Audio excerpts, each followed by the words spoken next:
అందరికీ ఒక అభిప్రాయం ఏంటంటే ప్రజాస్వామ్యం ఒక రాత్రి చచ్చిపోతుంది అనేటువంటి ఒక అభిప్రాయం ఉంది. పూర్వం జరిగేది. ఒక అర్ధరాత్రి సైనికులు గబగబా వచ్చేసి ఆ దేశ అధ్యక్షుడిని, ప్రధానమంత్రిని, మంత్రుల్ని అరెస్ట్ చేసేసి ఆ టెలివిజన్ స్టేషన్ ని, రేడియో స్టేషన్ ని ఆక్రమించేసి ఓ మార్షల్ లా డిక్లేర్ చేసేసేవాళ్ళు. ఆ రోజులు పోయాయి. ఇప్పుడు మనకు తెలియకుండానే, మనం చూస్తూ ఉండగానే, మన కళ్ళెదురుగుండానే నెమ్మదిగా ప్రజాస్వామ్యాన్ని హతమారుస్తున్నారు.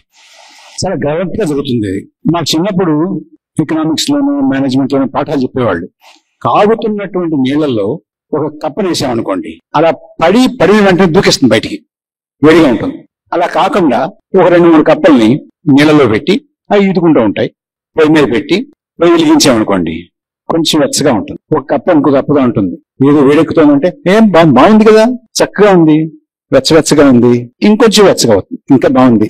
లేదు ఏది ప్రమాదం ఏం లేదు, ఊరికి ప్రమాదం అంటే ప్రతిదానికి అపశకునం మాటలే. నువ్వు ఏం ప్రమాదం, ఎంత చక్కగా ఉంది, హాయిగా ఉంది, ఇందాక చల్లగా ఉంది, బాగుంది, వెచ్చగా ఉంది, ఇంకా బాగుంది.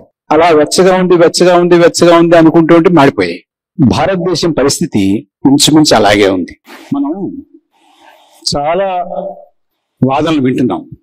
ఏమయ్యా, పార్లమెంటు ఎలక్షన్లు, మహారాష్ట్ర ఎలక్షన్లు ఓడిపోతే అవకతవకలు జరిగాయా? తెలంగాణలో నెగ్గితే పర్వాలేదా? హిమాచల్ ప్రదేశ్ లో నెగ్గితే పర్వాలేదా? బానే ఉందా ఎలక్షన్? ఓట్ చోరీ లేదా అక్కడ? జార్ఖండ్ మాట పర్వాలేదా అన్నారు అనుకోండి, మరి నెగ్గారు కదా. ఇక్కడ నెగ్గారు, అక్కడ నెగ్గారు, జార్ఖండ్. మహారాష్ట్ర పోతే మాత్రం ఓటు చోరీయా? కర్ణాటక నెగ్గితే పర్వాలేదా? ఓటు ఎలక్షన్ బానే ఉందా? చాలా సొఫిస్టికేటెడ్ గేమ్. మీరు ఒక్క విషయం గుర్తుపెట్టుకోవాలి, ఇదేదో మామూలుగా వెరివెంగళ పిల్ల చేసేటువంటి చోరీ కాదు. క్యాసినో వెళ్ళాం అనుకోండి, ప్యాకెట్ ఆడుతున్నాం అనుకోండి, మనం ఊళ్ళో ఆడుతుంటాం కదా, ఆడిన ప్రతి ఆట ఓడిపోయాం అనుకోండి, మళ్ళీ వెళ్తాను వాడికి. వెళ్తావా? చేస్తే వెళ్ళం. ఒక ఆట నెగ్గి, ఒక ఆట ఓడి, 2 ఆటలు నెగ్గి, 3 ఆటలు ఓడితే అలా ఓటమి గెలుపు ఉందనుకోండి, అప్పుడు ఏమనుకుంటా, ఈసారి పోతే పోయింది కానీ వచ్చేస్తుంది. ఈసారి పోయిందా, ఓకే, మళ్ళీ వస్తుంది. ఆశ ఉండి ఆడుతూ గెలుస్తూ ఉంటే ఆట సాగుతుంది. చివరికి వచ్చేప్పటికి, సాయంత్రానికి వచ్చేప్పటికి, వారాంతానికి వచ్చేప్పటికి, నెలాఖరికి వచ్చేటప్పటికి లాభం ఎవరికి వస్తుందండి? క్యాసినోకి వస్తుంది. ఆడుతూ ఉంటారు, ఓడుతూ ఉంటారు, గెలుస్తూ ఉంటారు, ఓడుతూ ఉంటారు, ఆడుతూ ఉంటారు. అంచేత జార్ఖండ్ తీసుకో, మీకు ఇచ్చేద్దాం. జార్ఖండ్, మహారాష్ట్రలో ధారావి డెవలప్మెంట్ ఉంది, మనకు కావాలి. తెలంగాణ ఇచ్చేద్దాం, మధ్యప్రదేశ్ ఇవ్వద్దు, హిమాచల్ ఇచ్చేద్దాం, హర్యానా నో.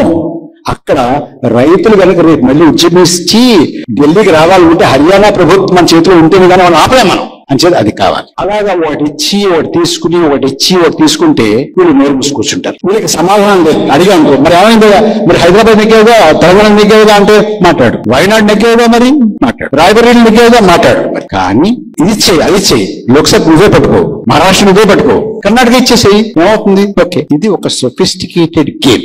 దీన్ని అర్థం చేసుకోకుండా అసలు ఏం జరుగుతోంది, ఎలా జరుగుతోంది అనే దాని మీద లోతుగా మనం వెళ్ళకుండా, రాజకీయ పార్టీలు ఏవో చేస్తాయి, రాజకీయ నాయకులు ఏదో చేస్తారు అనుకుంటే మాత్రం మనం నిండా మునిగిపోతాం. ఎందుకంటే ఇవాళ ఉన్నటువంటి పరిస్థితుల్లో ప్రజాస్వామ్యాన్ని కాపాడడానికి రాజకీయ పార్టీలు సరిపోవు. మనలాంటి వాళ్ళం, పౌర సమాజం రోడ్డు మీదకు వచ్చి ఈ ప్రజాస్వామ్యం మాది అనే మాట మాట్లాడకపోతే, కాపాడుకోకపోతే ఈ దేశంలో ప్రజాస్వామ్యం ఇక ఉండదు. ఇంకో మాట కూడా చెప్పాలి. ఇప్పుడు రగులుతోంది అనుకున్నటువంటి ఒక ఆందోళన, ఒక ఉద్యమం, ఇది పెరిగి పెద్దదయ్యి ఈ ప్రజాస్వామ్యాన్ని కాపాడుకునేంత వరకు ఇది జరిగి ఆ ఉద్యమం సఫలీకృతం కాకపోతే ఈ దేశంలో మళ్ళీ ఎన్నికలంటూ జరగవు. రాసి పెట్టుకోండి. నేను ఈ మాట బాధ్యతగా మాట్లాడుతున్నాను. మనందరిలోనూ కూడా ఒక ఆందోళన ఉంది. ఏంటి ఎన్నికలు ఏంటి, ఈ ఓట్లు తీసేయడాలేంటి, ఈ ఓట్లు చేర్పించాలేంటి, ఇక్కడ ఓడతామనుకున్న వాళ్ళు నెగ్గడం ఏంటి, అక్కడ నెగ్గుతామనుకున్న వాళ్ళు ఓడిపోవడం ఏంటి అని మన అందరిలోనూ ఆందోళన ఉంది. ఆ ఆందోళన వ్యక్తం కావట్లేదు. ఎక్కడ వ్యక్తం అవుతుంది? నేను ఒక పెద్ద మనిషిని కలిశానండి. ఏమండి, ఈ ఎస్ఐఆర్ గురించి మీరు అనుకుంటున్నారు అని అడిగాను నేను. ఆయన చక్కగా చిరునవ్వు నవ్వాడు నన్ను చూసి. ఏకి పారేశాను నేను అన్నాడు. ఈ ఎస్ఐఆర్ని ఏకి పారేశాను. అలాగండి ఎక్కడ అన్నాను. ఓ నన్ను ఫేస్బుక్ లో ఫాలో అవ్వట్లేదు నువ్వు అని అడిగాడు. ఆయన ఫేస్బుక్ లో ఏకి పారేశాడటండి. ఆయన ఫేస్బుక్ లో ఏకి పారేసి నా బాధ్యత అయిపోయింది అనుకున్నాడు ఆయన. అది ఫాలో కాకపోతే మండపది. రోడ్డు ఎక్కి రోడ్డు మీదకొచ్చి దీన్ని మేము సహించము అనే మాట మనం బలంగా చెప్పకపోతే ఈ దేశ ప్రజాస్వామ్యాన్ని మనం కాపాడుకోలేము. ఎన్నికలు సరిగ్గా జరగడం లేదు, చాలా అవకతవకలు ఉన్నాయి, చాలా తేడాపాడాలు ఉన్నాయి. ఢిల్లీలో కూర్చున్నటువంటి ఈ లోక్సభ అది సరిగా ఎన్నికైనటువంటి కాదు, దానికి లెజిటిమసీ లేదు. ఆ లోక్సభ నుంచి వచ్చినటువంటి ప్రభుత్వానికి లెజిటిమసీ లేదు. ఇది ఒక స్టోలన్ మ్యాండేట్, దొంగిలించబడినటువంటి తీర్పుతోటి కూర్చున్నటువంటి ప్రభుత్వం, దొంగిలించినటువంటి తీర్పుతోటి కూర్చున్నటువంటి లోక్సభ, ఈ రెండు పోవాలి. ఇలాంటి దొంగతనానికి వీలు కల్పించినటువంటి ఎలక్షన్ కమిషన్ పోవాలి అని అంటే ఏంటి? రాహుల్ గాంధీ ప్రధానమంత్రి అవ్వాలనుకుంటున్నాను అని అడిగాడండి నన్ను ఎవరు. నాకేం సంబంధం అండి? ఒకళ్ళు అవ్వడానికి ఒకళ్ళు దిగడానికి కాదు నేను చెప్పేటువంటి మాట. నేను చెప్పేటటువంటి మాట దేనికనంటే ఈ ఎన్నికల్లో మన దేశంలో ఎన్నికలు స్వచ్ఛంగా జరగాలి. నేను భారతదేశ పౌరుడిగా నాకు ఓటు హక్కు ఉండాలి. అది ఏ కారణం మరో కారణం చెప్పి నా ఓటు హక్కు తీసేస్తే నేను ఊరుకోకూడదు. ఒకటి, నా ఓటు హక్కు తీసేస్తే మీరు ఊరుకోకూడదు, మీ ఓటు హక్కు తీసేస్తే నేను ఊరుకోకూడదు. రెండోది, నాకున్నటువంటి ఓటు హక్కుతోటి నేను పోలింగ్ బూత్ దగ్గరికి వెళ్ళి నేను వేసినటువంటి ఓటు ఎవరికి వేస్తే వారికే పడేలాగా నాకు గ్యారంటీ ఉండాలి. నేను వేసినటువంటి ఆ ఓటు ఎవరికి వేసానో వారికే పడేటట్టు గ్యారంటీతో పాటు నేను వేసినటువంటి ఓటు ఎవరికి పడిందో వాళ్ళకే పడినట్టుగా లెక్క పెట్టాలి. అక్కడ తేడా రాకూడదు. మళ్ళీ పెట్టినటువంటిది ఎన్ని పెట్టారో, ఎన్ని ఓట్లు పడ్డాయో అన్ని ఓట్లే లెక్క పెట్టి అంతకన్నా ఎక్కువ ఓట్లు లెక్క పెట్టడం కానీ అంతకన్నా తక్కువ ఓట్లు లెక్క పెట్టడం కానీ కాకుండా ఎన్ని ఓట్లు పడ్డాయో అన్ని ఓట్లు లెక్క పెట్టి అదే లెక్కని బహిరంగంగా జనానికి సమయానికి చెప్పాలి. ఇది నేను కోరుకున్నటువంటిది. ఈ ప్రక్రియ ఇలా స్వచ్ఛంగా గనుక జరిగితే ఎవరు నెగ్గుతారో నాకు అవసరం లేదు, ఎవరైనా నెగ్గచ్చు. ఒకవేళ ఆ నెగ్గినటువంటి వారి ఆలోచన ధోరణి నాకు నచ్చకపోతే, నేను వ్యతిరేకిస్తే, నేను జనం దగ్గరికి వెళ్ళి ఇది మంచిది కాదు, ఇది చెడు చేస్తుంది సమాజానికి అని మిమ్మల్ని గడ్డం కాళ్ళు పట్టుకుని మిమ్మల్ని నచ్చజెప్పడానికి ప్రయత్నం చేసి దానిని ఓడించడానికి ప్రయత్నం చేస్తాను. అది నా రాజకీయ కర్తవ్యం. వాడు నాకు నచ్చిన వాడు ఎక్కితే అది దొంగ ఎలక్షన్ అని, ఇలాగే అవకతవకలతో కూడినటువంటి వాడు నాకు నచ్చిన వాడు ఎవరైనా నెగ్గితే ఆహా పర్వాలేదు ఊరికేటువంటి వాడిని మాత్రం కాదు నేను. మనం ఎవరైనా కాకూడదు కూడా. మనం ఈ ప్రాసెస్ చాలా ఇంటిగ్రిటీతో జరగాలి. ఎన్నికల ప్రక్రియని స్వచ్ఛంగా జరిపించుకోవాల్సినటువంటి బాధ్యత పౌరులుగా, ప్రజలుగా మనం తీసుకోవాలి. ఇవాళ 52 ఆలోచించలేదు, 57 ఆలోచించలేదు, 62 ఆలోచించలేదు, 67 ఆలోచించలేదు, 71 ఆలోచించలేదు, 77 ఆలోచించలేదు. ఓడేరు నెగ్గారు. ఇప్పుడు ఆలోచించాల్సినటువంటి పరిస్థితులు వచ్చాయి. ఎందుకు వచ్చాయి, ఎలా వచ్చాయి? ఎన్నికల కమిషన్ ని ఎలా నియమించాలి అన్న దాని మీద కొన్ని మార్గదర్శకాలు సుప్రీంకోర్టు ఇచ్చింది. సుప్రీంకోర్టు మార్గదర్శకాల్లో ఒక ముఖ్యమైనటువంటి మార్గదర్శక సూత్రం ఏమిటంటే, ఎన్నికల కమిషనర్లని, చీఫ్ ఎలక్షన్ కమిషనర్ ని నియమించేటప్పుడు ఆ కమిటీలో సుప్రీంకోర్టు చీఫ్ జస్టిస్ కూడా, భారత ప్రధాన న్యాయమూర్తి కూడా అందులో సభ్యుడుగా ఉండాలి అనేటువంటిది ఒక మార్గదర్శకం. దాన్ని ఈ ప్రభుత్వం, ఇప్పుడు ఉన్నటువంటి ప్రభుత్వం ఆ వేళ 23లో 24లో వాటికప్పుడు అమెండ్మెంట్ చేసి సుప్రీంకోర్టు ప్రధాన న్యాయమూర్తిని ఆ కమిటీ నుంచి తొలగించి ప్రధానమంత్రి నియమించినటువంటి ఒక మంత్రి, ప్రతిపక్ష నాయకులు ముగ్గురితోటి కమిటీ ఏర్పాటు చేశారు. అంటే ఆ కమిటీలో గవర్నమెంట్ మెజారిటీ 2-1. అది ఆఖరి నిమిషంలో పెద్ద జాబితా ఒకటి ఇచ్చి ఇవందరినీ కన్సిడర్ చేస్తున్నానంటే ఆవేళ ఉన్నటువంటి ప్రతిపక్ష నాయకుడు ఇదేంటి ఇప్పుడు ఇస్తే ఇన్ని పేర్లు ఎక్కడ చూసుకోవాలి, ఇన్ని పేర్లు వీటిని ఎలా నేను ఎవరు వీళ్ళు ఏంటి వీడు పూర్వాపరాలు ఏంటి మంచి చెట్లు ఏంటి అని ఎప్పటికప్పుడు నేను ఎలా ఎంక్వైరీ చేసుకోవాలి, నాకు కుదరదు చెప్పి ఆయన ఆ కమిటీలో మీటింగ్ నుంచి వాకౌట్ చేశారు. సో మిగిలింది ప్రధానమంత్రి మంత్రి గారు వీళ్ళిద్దరూ కలిసి అపాయింట్ చేశారు. అంటే ఒక ప్రభుత్వ శాఖకి అధిపతిని ఎలా నియమిస్తారో అలాగే ఎన్నికల కమిషన్ ని నియమించారు. వీటిలో సంధి కొట్టిన రోజు అక్కడ కొట్టింది అనొచ్చు కొంతమంది. మరి ఇవో కూడా అలాగే చేసేవాళ్ళు, ప్రభుత్వం చేసిన కమిటీ కూడా ఉండేది కాదండి. కమిటీ కూడా లేకపోయినా ప్రభుత్వమే నియమించినా మనకి టీఎన్ శేషన్ ప్రభుత్వం నియమించింది. పెద్ద పుల్ల వ్యవహరించాడు ఆయన. రాజకీయ పార్టీలు హడలెత్తిపోయేవి. ఇది ఎన్నికల సంఘం భారత ప్రభుత్వం అని కాదు, ఇది భారత ఎన్నికల సంఘం అన్నాడు ఆయన. It is not election commission government of India, it is election commission of India. నేను రాష్ట్రపతికి పార్లమెంటుకి దేశ ప్రజానీకానికి జవాబుదారీ తప్ప నేను మంత్రికి ప్రధానమంత్రికి ప్రభుత్వానికి జవాబుదారీ కాదు అన్నాడు ఆయన. అభ్యర్థులు పార్టీలు హడలెత్తిపోయేవాళ్ళు. వీళ్ళని ప్రధానమంత్రి మంత్రి ఉన్నటువంటి కమిటీ నియమిస్తే నేను ఏమనుకోనంటే 10 రోజులు ఆగుదాం, వీళ్ళు కూడా సెషన్లు తయారవచ్చేమో, మీకే కూర్చుంటారేమో మోడీకి అనుకోండి. నేను 2024 ఎన్నికలకు ముందు డాక్టర్ గారు అకస్మాత్తుగా ఒక ఎన్నికల కమిషనర్ రాజీనామా చేశారు. ఎందుకు చేశారు వాళ్ళకు కూడా తెలియదు, వీ డోంట్ నో. రాజీనామా చేశారు. గబగబా ఆ గబాగాల మీద 2 ఎన్నికల కమిషన్ ని నియమించేశారు. ఈ కమిటీ నియమిస్తే వీళ్ళు నియమించబడినటువంటి 2 రోజులకే 3 రోజులకో ఎన్నికల షెడ్యూల్ ని అనౌన్స్ చేశారు. 7 దశలుగా ఎన్నికల షెడ్యూల్ ని, పోలింగ్ ఇక్కడ 3 ఫేజులు, ఇక్కడ 4 ఫేజులు, ఇక్కడ 5 ఫేజులు, ఇక్కడ 6 ఫేజులు, ఈ రాష్ట్రంలో 7 ఫేజులు. ఇది పెద్ద ఒక్కొక్క రాష్ట్రంలో ఒక ఫేజ్ లో 3, ఒక ఫేజ్ లో 4, ఒక ఫేజ్ లో 5, ఒక ఫేజ్ లో 6, ఒక ఫేజ్ లో 7 ఇట్లా చేశారు. ఎంత పెద్ద ఎక్సర్సైజ్ అంటే 24 గంటలు 48 గంటల్లో మానవ మాత్రుడు ఎవరూ చేయలేరండి. ఒకవేళ అంత హై ఐక్యూ ఉన్నవాడు అక్కడ కూర్చుని చేసేదని తెలియదు. కానీ నాలాంటి వాడికి ఎలాంటి అనుమానం కలుగుతుందంటే ఇది ఎవరో అప్పటికే తయారు చేసి వీళ్ళకి ఇచ్చి చదవరా అన్నాడు అనిపిస్తోంది తప్ప అప్పుడు చిన్న అనుమానం వచ్చింది నాకు. ఏంటి వీళ్ళు నిన్నదాకా మొన్న వచ్చి జాయిన్ అయ్యారండి. జాయిన్ అయిన వెంటనే 48 గంటలు ఇంత షెడ్యూల్ అనౌన్స్ చేస్తారు, ఎవరైనా చేసేసారు. అప్పుడు చిన్న అనుమానం వచ్చింది. కానీ ఏమి ఎందుకు అస్తమానం అనుమానం పడ్డాం, మనం మంచివాళ్ళేమో చూద్దాం అనుకుంటే ఎన్నికల ప్రక్రియ ప్రారంభమైంది.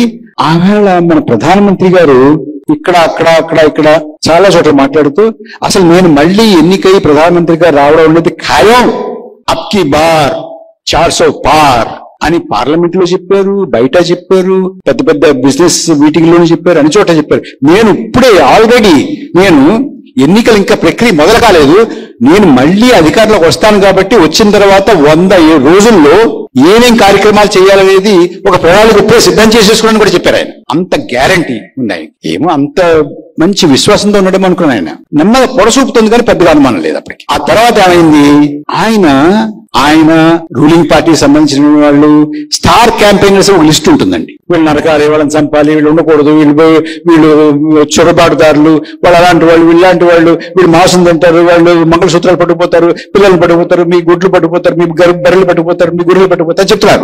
వాళ్ళని వీళ్ళు ఏం అంటలేదండి. ప్రధానమంత్రి గారు ఆ ఎన్నికల ప్రచార ప్రక్రియలో 110 విద్వేషపూరితమైనటువంటి ప్రసంగాల్ని చేశారండి ఆయన.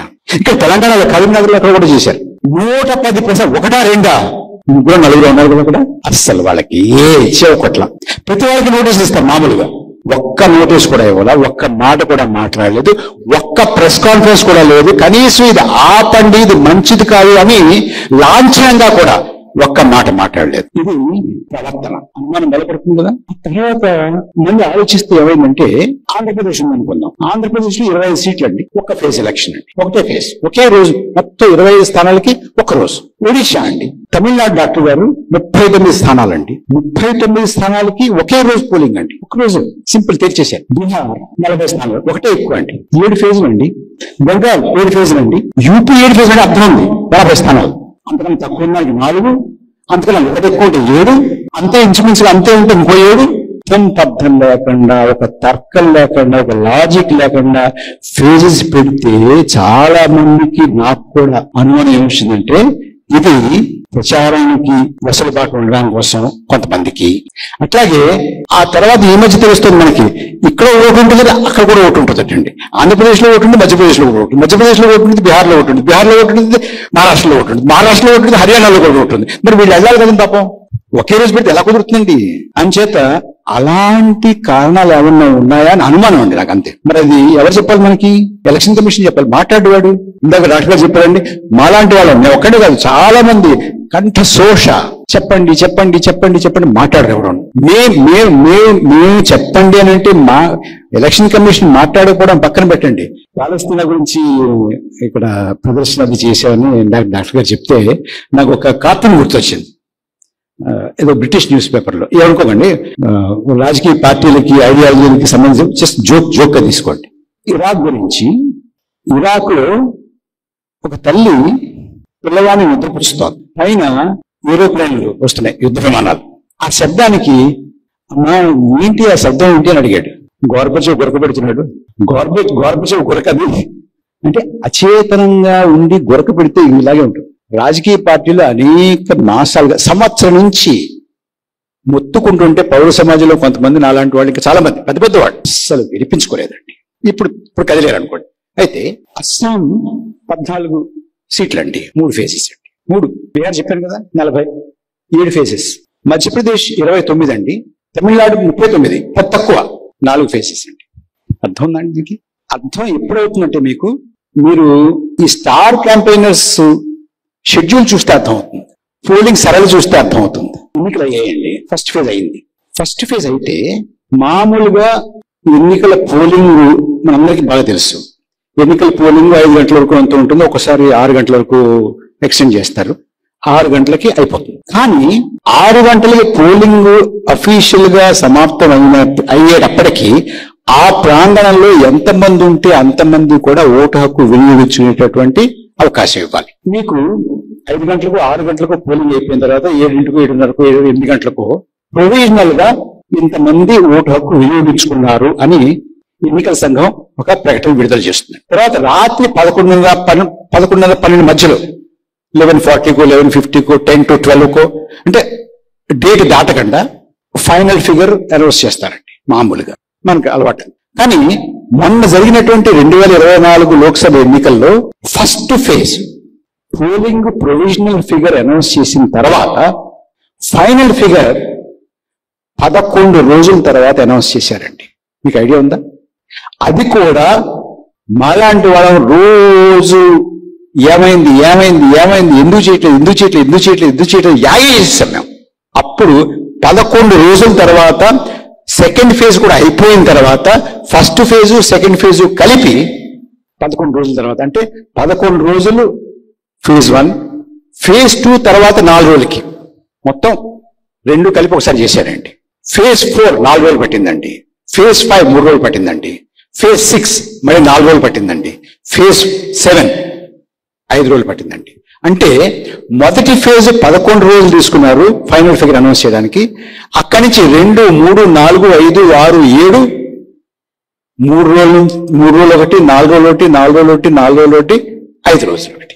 ఎందుచేత చెప్పాలి కదండి ఎలక్షన్ కమిషన్, ఇంచేత చేయలేకపోయాం, ఇక్కడ ఇబ్బంది ఉంది, ఇక్కడ ఇబ్బంది ఉంది, ఇక్కడ ఇబ్బంది ఉంది అనాలి కదా.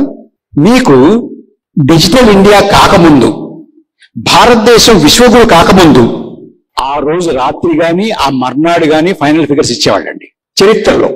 కానీ మనం విశ్వగురు అయిన తర్వాత, డిజిటల్ ఇండియా అయిన తర్వాత 11 రోజులు పడుతుందండి మనకి. వాళ్ళు ఏం చెప్తారండి? చూడండి, దూర ప్రాంతాలు ఎక్కడో ఉంటాయి, వాళ్ళంతా రావాలి కదండి పిట్లు పట్టుకుని. పాపం ఇదివరకంటే మా చిన్నప్పుడు, మీ చిన్నప్పుడు, కొంతమంది చిన్నప్పుడు 2 గంటల బండి మీద పోలింగ్ ఆఫీసర్లు వెళ్ళి పీకలో నీళ్ళల్లో దిగి నడుచుకుంటూ వెళ్ళి పిట్టల పైన పెట్టుకుని వెళ్ళేవాళ్ళండి. ఇప్పుడు అలా లేదు, బ్రహ్మాండమైన కనెక్టివిటీ ఉంది. అండ్ మన వైఫై నెట్వర్క్, డిజిటల్ నెట్వర్క్ ఎంత బలంగా ఉందంటే టెలిఫోన్స్ కూడా ఆ రోజుల్లో అరిచేవాళ్ళు. ఫోన్ బుక్ చేసి, కాల్ బుక్ చేసి అరిచేవాళ్ళు. ఇన్ని పడ్డాయి ఇన్ని మామూలుగా అరుస్తుంటే ఫోన్ అవసరం, మామూలుగా వినపడుతున్నా ఊరు అంత అరవాల్సి వచ్చేది ఆ రోజుల్లో ఫోన్. ఇప్పుడు ఇలా నొక్కితే మా వాట్సాప్లోనూ మరో దాన్ని పంపించేసేయచ్చు. కానీ అలాంటి పరిస్థితులు ఉన్నా కూడా 11 రోజులు, 4 రోజులు, 5 రోజులు, 3 రోజులు తీసుకుంటే ఏం చేశారు అని ఒకసారి మనం చూసుకుంటే దానికి వస్తాను.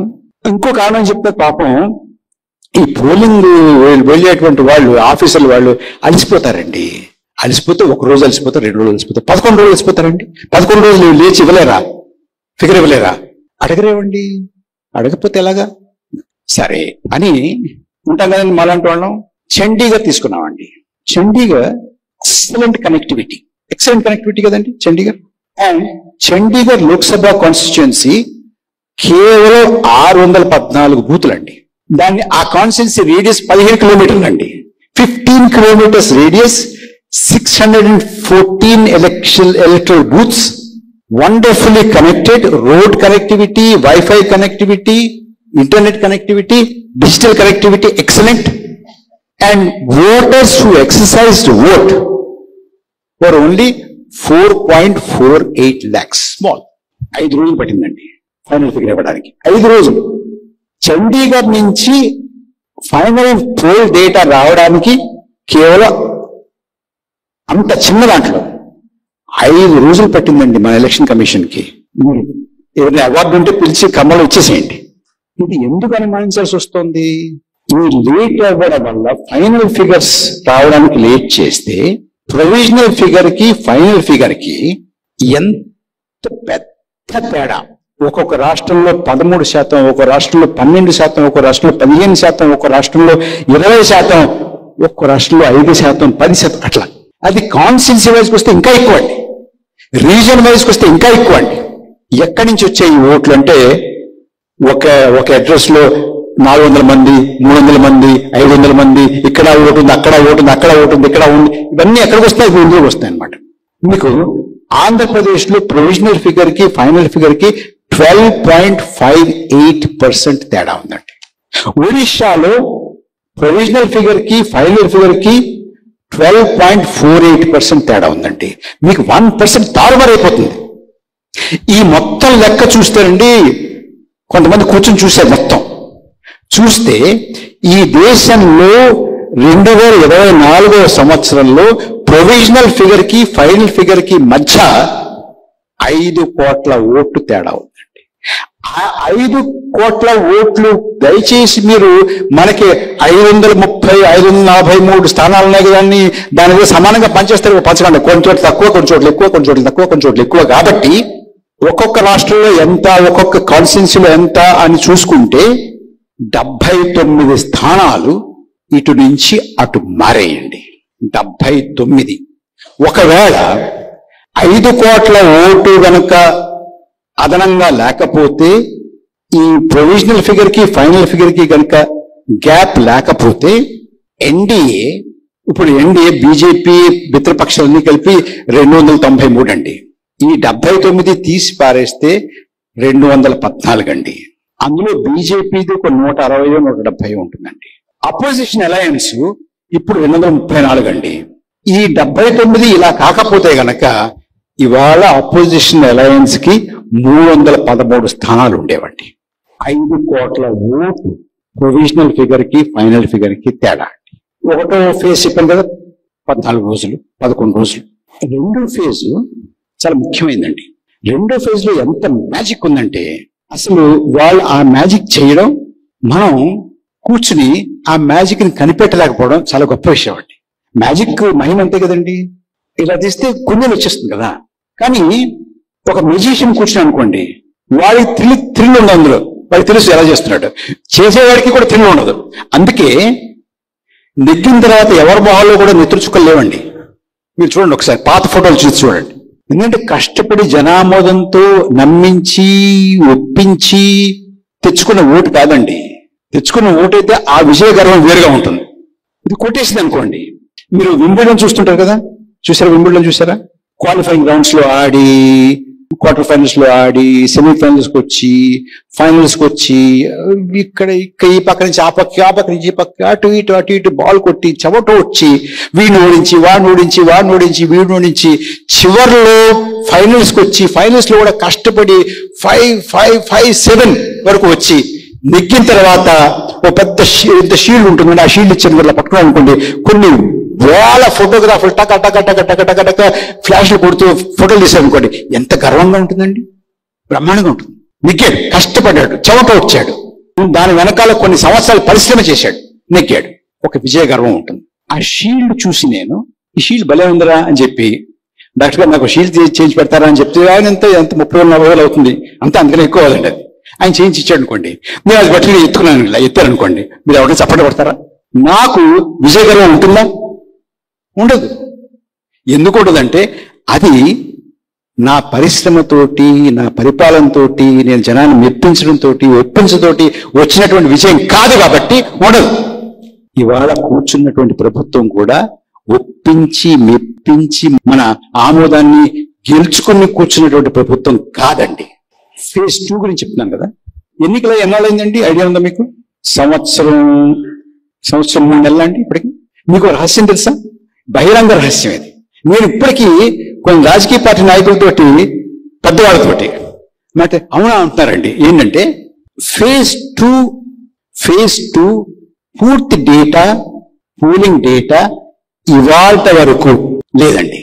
ఇక్కడ పైకి వచ్చే ముందు డాక్టర్ గారు మాట్లాడుతున్నప్పుడు నేను ఒకసారి చెక్ చేసుకున్నాను నెట్లో, ఈసీ ఏమైనా పెట్టిందా అని. పెట్టలేదండి. ఇంతవరకు లేదు సార్. ఏం లేదంటే మీరు నవ్వుతారు, నమ్మట్లేదా? ఛాలెంజ్ చేస్తున్నాను.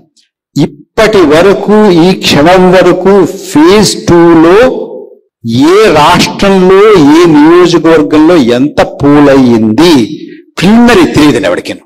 వాళ్ళు ఏమిచ్చారంటే మనకి మ్యాజిక్ ఎలా చేశారంటే, మన కళ్ళు ఎలా కప్పారంటే ఫేజ్ 2లో 88 స్థానాలండి, ఇంత పోలింగ్ పర్సంటేజ్ అయ్యింది అన్నారండి. 88 స్థానాల్లో ఇంత పోలింగ్ పర్సంటేజ్ ఏంటి? అనేక రాష్ట్రాల్లో అయ్యాయి. ఏ రాష్ట్రంలో ఎంత అయింది, ఏ స్థానంలో ఎంత అయింది, ఇన్ని స్థానాల్లో ఎంత, అస్సలు ఏమి వివరణ ఇవాళ వరకు లేదండి. కానీ ఫైనల్ గా ఎంత అయిందో మాత్రం ఉందండి. ఫైనల్ గా ఎంత అయిందో ఉంటే ఏం తెలుస్తుంది? మనకి ఏమీ తెలియదు. మ్యాజిక్ చూసి ఎంత బాగుందో. Election commission of India is the greatest magician అండి. ఎక్కడ ప్రపంచంలో ఏ ఎలక్షన్ కమిషన్ కూడా ఇంత మ్యాజిక్ అయితే చేయలేదండి. ఆశ్చర్యం ఏంటంటే ఈ మ్యాజిక్ ని చేస్తే ఇలా చప్పట్లు కొట్టామండి మనం. Largest democracy in India and మనం ఓటు యజ్ఞం చేసాం, క్రతువు చేసాం, చెప్తే నమ్మంతా చప్పట్లు కొట్టాం. కానీ సెకండ్ ఫేజ్ ఇంతవరకు కూడా preliminary data leave constituency wise, కనీసం స్టేట్ వైజ్ కూడా లేదండి. 88 స్థానాలు అప్పుడు ఓటింగ్కి వెళ్ళాయి. 88 స్థానాలకి కలిపి 64% ఎంతో వచ్చింది అన్నదంతేనండి మన ఉద్దేశం. దాన్ని బట్ అసలు మ్యాజిక్ ఎక్కడుందంటే అక్కడ వెస్ట్ బెంగాల్లో ఆ రెండో ఫేజ్ లో 3 స్థానాలు ఎన్నికలకి వెళ్ళాయండి. 3కి 3 కూడా బీజేపీ నెగ్గిందండి. యూపీలో 8 స్థానాలు లేయండి సెకండ్ ఫేజ్ లో, 8 out of 8 బీజేపీ ఎన్డీఏ అండి. మధ్యప్రదేశ్ లో 6 అండి, 6 out of 6 ఎన్డీఏ బీజేపీ అండి. ఛత్తీస్గఢ్ లో 3 స్థానాలండి, 3 out of 3 ఎన్డీఏ బీజేపీ అండి. త్రిపురలో 1 స్థానం అండి, ఎన్డీఏ బీజేపీ అండి. జేఎండ్కే, జమ్మూ అండ్ కాశ్మీర్ లో 1 అండి, ఎన్డీఏ అండి. కర్ణాటకలో 14 వెళ్ళండి, 12 ఎన్డీఏ బీజేపీ అండి. రాజస్థాన్ లో 13 వెళ్ళండి, 10 ఎన్డీఏ బీజేపీ అండి. అస్సాంలో 5 వెళ్ళండి, 4 బీజేపీ అండి. అసలు ఈ మొత్తం 7 ఫేజెస్ లో extraordinary strike rate for BJP is phase 2 అండి. ఇంతవరకు డేటా లేదండి. నేను ఇవాళ కూడా ఒక ముఖ్య నాయకుడితో, ఏదో ఒక పార్టీ నాయకుడు నాకు ఫోన్ చేసి నువ్వు రాసేవాట అన్నావట ఏంటంటే సెకండ్ ఫేజ్ ఎలా ఉందంటే ఆయన ఆశ్చర్యపోతాను, నిజమా అంటాడు. 1 year తర్వాత they are surprised. Political parties మీకు ఇంతవరకు ఏ ఫేజ్ కి కూడా 1 to 7 preliminary voting figure state wise ఇచ్చారు కానీ కాన్స్టిట్యున్సీ వైజ్ ఇంతవరకు ఇవ్వలేదండి. ఇంతవరకు కూడా మీ నియోజకవర్గంలో మొన్న జరిగినటువంటి పార్లమెంట్ ఎలక్షన్ లో ప్రిలిమినరీ ఓటింగ్ ఫిగర్ ఏది వెతకండి చూద్దాం. మీకు you don't get it. State wise వస్తుంది. ఫేజ్ 2 ప్రత్యేకత ఏంటంటే స్టేట్ వైజ్ కూడా లేదండి, ఫేజ్ వైజ్ ఉంది. ఫేజ్ ఎవరికి కావాలండి? ఏం తెలుస్తుంది మనకు ఫేజ్ వైజ్? మొత్తం 88 స్థానాల్లో 64%, 63% పోలైందంటే does it make sense? That is the magic of election commission of India. పొరపాటు పడి ఉండొచ్చు కదా. అంటే వెస్ట్ బెంగాల్లో 3కి 3, యూపీలో 8కి 8, మధ్యప్రదేశ్లో 6కి 6 బీజేపీ నెగ్గేసింది అంటే బలంతో నెగ్గి ఉండొచ్చు అనుకోవచ్చు కదా. కానీ దానికి కాంట్రాస్ట్ చెప్తాను మీకు. ఉత్తరప్రదేశ్ లో చెప్పాను కదా 7 ఫేజ్లు అండి, రెండో ఫేజ్ చెప్పాను కదా 8 బీజేపీ నెగ్గింది. ఉత్తరప్రదేశ్ లో 5 ఫేజెస్ లో ప్రొవిజనల్ ఫిగర్ కి ఫైనల్ ఫిగర్ కి చాలా తక్కువ తేడా ఉంది. అంటే మనకి హిస్టారికల్ గా భారతదేశంలో ఎప్పుడు ఎన్నికలైనా కూడా 52 నుంచి ఇప్పటి వరకు కూడా మొన్నటి వరకు కూడా ప్రొవిజనల్ ఫిగర్ కి ఫైనల్ ఫిగర్ కి మధ్య తారతమ్యం 0.5%, 0.5% కంటే ఎక్కువ లేదండి. Less than 0.5%. యూపీలో మొన్న 24లో జరిగినటువంటి ఎన్నికల్లో థర్డ్ ఫేజ్ లో 0.2% అండి తేడా. ఫోర్త్ ఫేజ్ లో 0.34% అండి. ఫేజ్ 5 లో 0.23% అండి. ఫేజ్ 6 లో 0.01% అండి. ఫేజ్ 7 లో 0.25% అండి. ఏమైందో తెలుసా అండి? ఫేజ్ 3 లో 10 స్థానాలు ఉంటే బీజేపీ 1-4. ఫేజ్ 4 13 స్థానాలు ఎన్నికలోకి వెళ్తే బీజేపీకి 8 వచ్చాయండి. ఫేజ్ 5 14 స్థానాలు వెళ్తే బీజేపీకి 4 వచ్చాయండి. ఫేజ్ 6 లో 14 స్థానాలు ఎన్నికలకు వెళ్తే 3 వచ్చాయండి. ఫేజ్ 7 లో 13 స్థానాలు వెళ్తే బీజేపీకి 7 వచ్చాయండి. ఎందుకండి? ఓటింగ్ తారతమ్యం తగ్గితేనేమో బీజేపీకి తక్కువ సీట్లు వస్తాయా, ఓటింగ్ తారతమ్యం పెరిగితే బీజేపీకి ఎక్కువ స్థానాలు వస్తాయా అని అడిగా అనుకోండి. నేను సమాధానం ఏంటండి? I don't know. Election commission మాట్లాడదండి. 2014లో 64 స్థానాలు గెలుచుకున్నది చాలా తక్కువ తేడా వచ్చినందువల్ల మొన్న యూపీలో కేవలం 36 గెలుచుకున్నారండి. తెలిపింది కదండి. ఎక్కడైతే ఎక్కువ తేడా ఉందో అక్కడ ఎక్కువ స్థానాలు, ఎక్కడైతే తక్కువ తేడా ఉందో అక్కడ తక్కువ స్థానాలు అనేది is it a bad conclusion? It's a reasonable conclusion I think, isn't it? So phase 2 చూసాం, మిగతా అన్ని ఫేజ్లు చూసాం. మనకి 1వ తారీఖు మనకి లాస్ట్ ఫేజ్ ఓటింగ్, జూన్ 1. 4వ తారీఖు రిజల్ట్స్ అనౌన్స్ చేశారండి.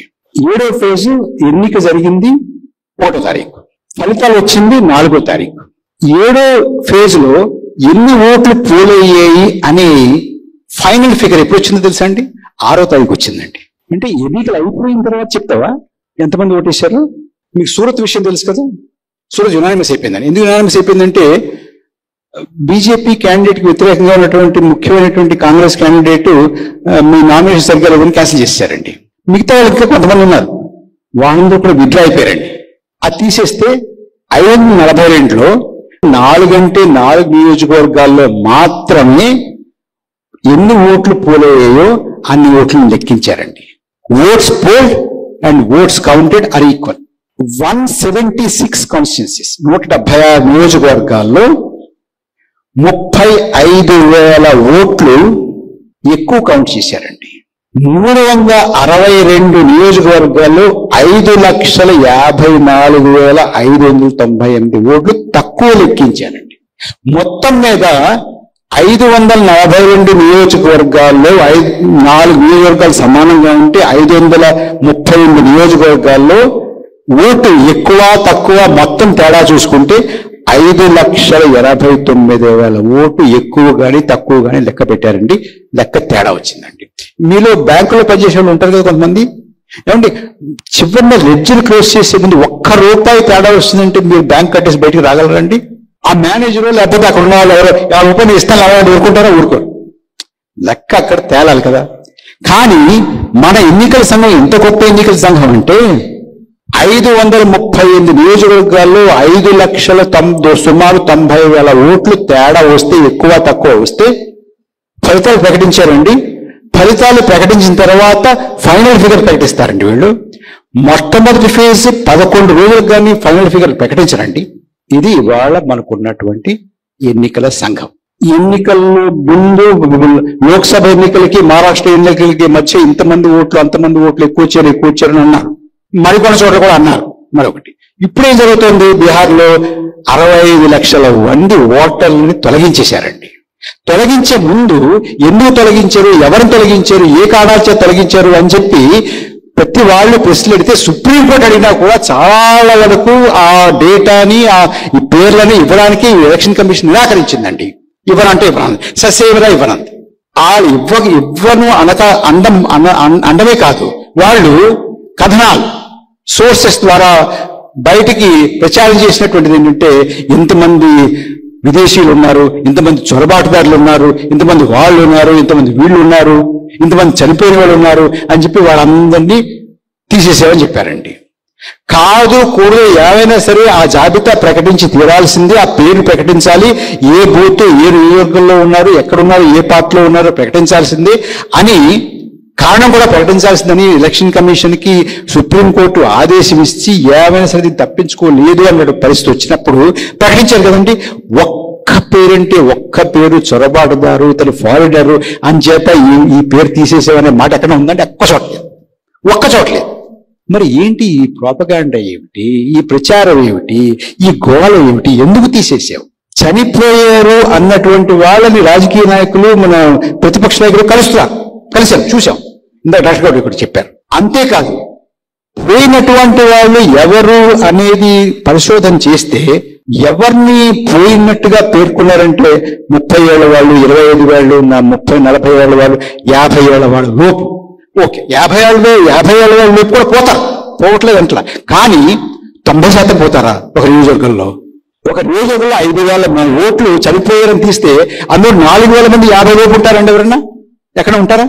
ఇంత దారుణంగా అంటే ఈ ఓటర్లు ప్రభుత్వాన్ని ప్రతినిధుల్ని ఎన్నుకునే రోజులు పోయాయి. భారతదేశంలో ప్రభుత్వం ఓటర్లని ఎన్నుకుంటోంది.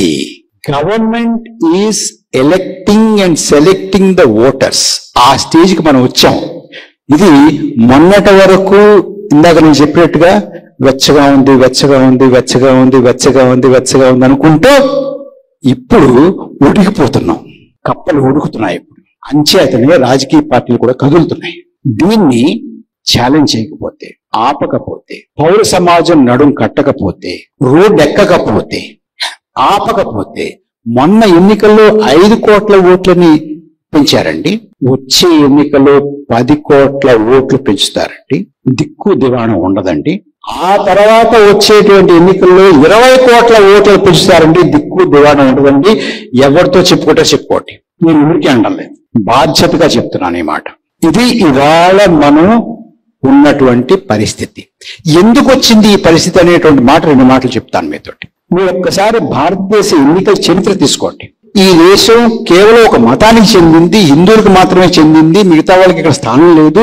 మిగతా వాళ్ళు ఉంటే ఉంటారు, కానీ వీళ్ళకి లోబడి ఉండాలి. ఓటు హక్కు లేకపోయినా పర్వాలేదు, పడుండేలా ఉండాలి. ఇది హిందువులదే ఈ దేశం, ఇంకోళ్ళకి స్థానం లేదు, ఇది మెజారిటీ హిందువులది కాబట్టి ఇది హిందూ రాజ్యం అనేటటువంటి ఎజెండాతో వచ్చినటువంటి భారతీయ జనసంఘానికి ఈ దేశంలో హైయెస్ట్ ఓట్ ఎంత వచ్చింది తెలుసా అండి? 1967లో వచ్చిందండి. హైయెస్ట్ ఓట్ 9.7% అండి. ఉద్దండులు ఉన్నారండి అప్పుడు. వీళ్ళు పిపీలకలు వాళ్ళ ముందు. అప్పుడు శ్యామాప్రసాద్ ముఖర్జీ, బలరాజ్ మధోక్, స్వామి కరపత్రి మహారాజ్, గురు గోల్వాల్కర్, వీళ్ళందరూ ఉన్నటువంటి మహా హేమాహేములు, జగజ్జట్టీలు అంటారు, అలాంటి వాళ్ళు ఉండి ఇది హిందూ దేశం, హిందూ రాష్ట్రం అంటున్నప్పుడు ఈ దేశ ప్రజ 9.7% మించి ఒక్క ఓటు 10% కూడా రాలేదండి వాళ్ళకి.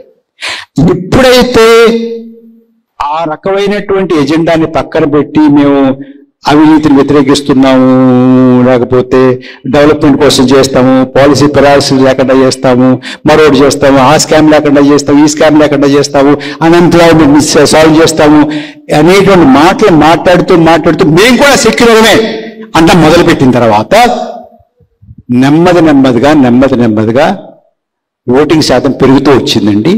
అలయన్స్ పార్ట్నర్లు కూడా చేరడం మొదలుపెట్టారు. అంతవరకు రాజకీయ అస్పృశ్యత మనం చాలా మంది గుర్తుండే ఉంటుంది. వీఆర్ నాట్ పొలిటికల్ అన్టచబుల్స్ అంటుండేవాళ్ళు, లాల్ కృష్ణ అద్వానీ లాంటి వాళ్ళు. అక్కడి నుంచి 14-19 కూడా ఇంచుమించు ఎకనామిక్ ఎజెండా.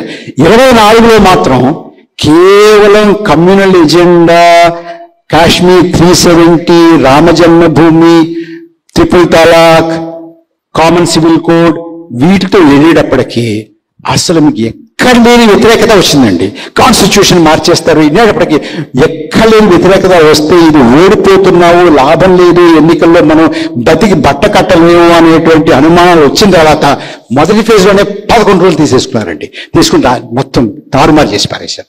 రెండో ఫేజ్ తారుమారు చేసి ఇంతవరకు డేటా లేదు. 3, 4, 5, 6, 7 అన్ని ఫేజ్లు కూడా మార్చేశారండి.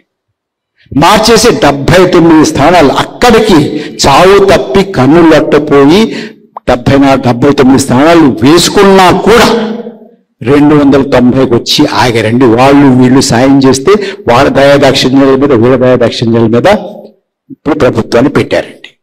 కానీ మనం గమనించాల్సింది ఏంటంటే, ఇన్ని అవకతవకలు ఉన్నటువంటి ఎన్నికల కమిషన్ నడిపినటువంటి ఈ ఎన్నిక, ఇన్ని ఓటర్ లిస్టులోనే ఇంత అవకతవకలు ఉన్నటువంటి ఎన్నిక, ఈ ఎన్నిక ద్వారా వచ్చినటువంటి లోక్సభ, దీనికి ఏమైనా పవిత్రత ఉందండి?